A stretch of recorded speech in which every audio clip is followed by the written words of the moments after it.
किसान भाइयों अगर सरसों की फसल की बात की जाए तो सरसों की फसल एक बहुत ही बेनिफिट देने वाली और बहुत ही लो बजट की फसल होती है। और इसकी सबसे खासियत यह है कि अगर इसे जल्दी लगा लिया जाए समय पे तो यह बहुत ही जल्दी पक जाती हैं, बहुत जल्दी तैयार हो जाती हैं और आपको काफ़ी अच्छा मुनाफा देती हैं।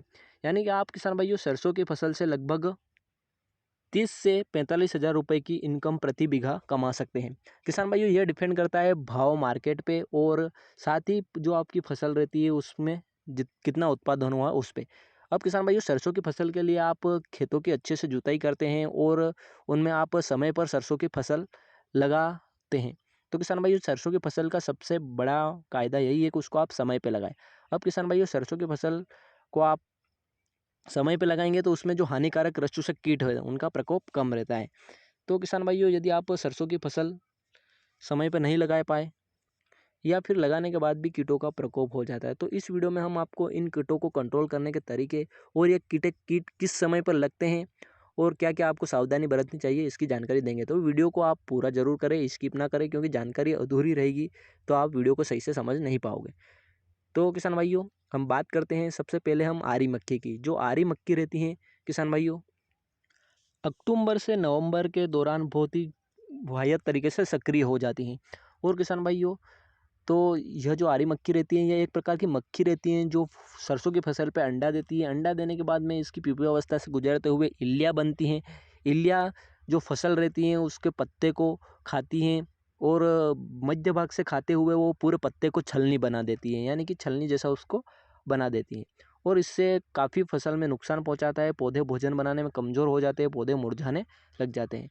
तो किसान भाइयों इस कीट को कंट्रोल करने के लिए आप सबसे पहले तो समय पर फसल बोए और जल्दी फसल बोए। अगर आप समय पे नहीं बो पाए या जल्दी बोने के बाद भी अगर इस कीट का प्रकोप हो गया तो आप जैविक तरीके अपना कर भी इसको कंट्रोल कर सकते हैं, यानी आप जैविक कीटनाशक स्प्रे कर सकते हैं और इनके जो प्यूपा रहता है उसको आप इकट्ठा करके उनको नष्ट करें। लेकिन किसान भाइयों इसमें मेहनत थोड़ी ज़्यादा लगती है।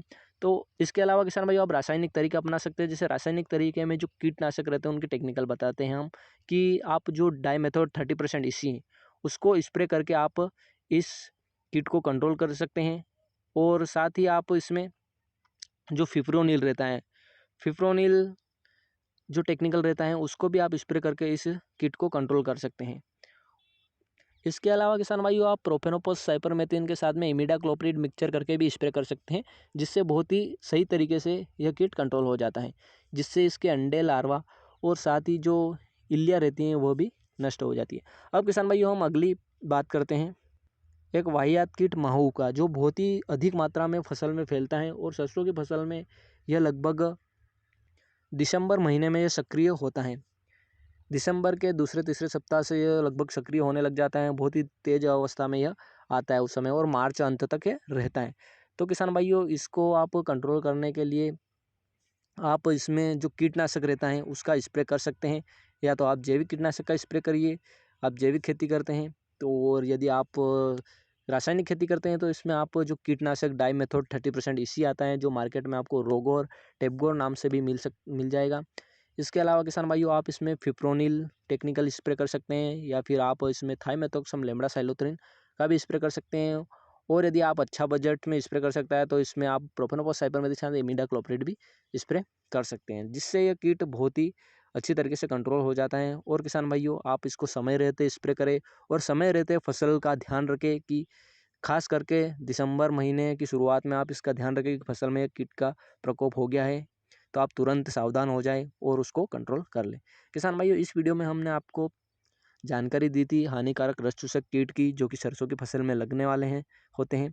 तो किसान भाइयों यदि वीडियो में दी गई जानकारी आपको समझ में आई तो वीडियो को प्लीज़ लाइक करें, कमेंट करें और भी किसान भाई को जानकारी पहुंचाने के लिए ज़्यादा से ज़्यादा शेयर करें। और यदि आप चैनल पर नए हो तो सब्सक्राइब करके बेल आइकन को प्रेस कर दें, ताकि किसान भाइयों आने वाले वीडियो के नोटिफिकेशन आपको हमेशा मिलते रहे। थैंक यू किसान भाइयों, मिलते हैं नेक्स्ट वीडियो में। जय जवान, जय किसान, जय हिंद, जय भारत।